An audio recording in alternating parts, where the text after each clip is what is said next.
Since she indicted Donald Trump and 18 others in a sprawling conspiracy case, Fulton County, Georgia DA Fani Willis has so far managed to persuade 4 of those defendants to plead guilty in exchange for lighter sentences.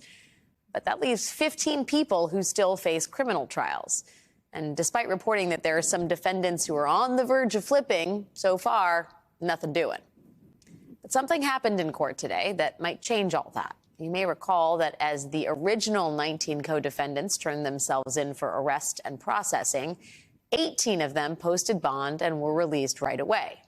Only one of them, a man named Harrison Floyd, spent 5 nights in the Fulton County Jail until he successfully posted bond. Floyd, the former head of Black Voices for Trump, is one of a trio of co-defendants, including a publicist and a pastor, who allegedly pressured election worker Ruby Freeman to admit to election fraud that she did not commit. Freeman and her daughter, Shaye Moss, had been baselessly accused of secretly submitting fake votes for Joe Biden while they counted ballots in the 2020 election. In early January of 2021, co-defendant Trevian Kutti, the publicist in this trio, finally managed to get Ruby Freeman to talk to her. You can hear them here in the background of some police body cam video as Ms. Kutti gets Harrison Floyd on speakerphone. I'm going to call Harrison Floyd. I'm going to put him on speaker. Who is Harrison Floyd? Harrison Floyd is Harrison Floyd. Is of that voice of crisis management, very high level with authoritative powers to get you protected of people. In the end, Ruby Freeman did not need Mr. Floyd's high-level authoritative powers to realize that this was all a scam to help Donald Trump steal the election.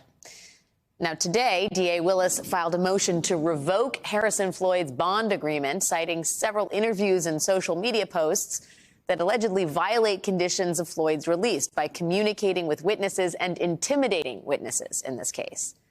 Prosecutors cited an interview on a podcast as one example of that, where Mr. Floyd trash talks one of his former co-defendants who has now flipped, attorney Jenna Ellis. And then there is the spate of Mr. Floyd's social media posts directed at Ruby Freeman, ones allegedly containing excerpts from that conversation down at the police station. If Fulton County Judge Scott McAfee sides with the DA on this, Harrison Floyd will have to go back to jail to await trial. Meanwhile, Floyd's alleged co-conspirators here have remained remarkably defiant. Trevian Kutti, again, the publicist, according to the Washington Post, talks openly on social media about the headline-making experience, taunting detractors and memes and suggesting she should be Trump's next press secretary. Be careful of what you suggest. And then there is Pastor Stephen Clifford Lee. You can see him here in police body cam footage after Ruby Freeman called the police on him in December of 2020. Mr. Lee, who calls himself America's chaplain, reportedly appeared at a recent event to raise funds for his defense, saying, quote, "I'm not going to plead out to a lie. I'm not going to cooperate with evil. This is the Lord's battle, and we've got to fight it."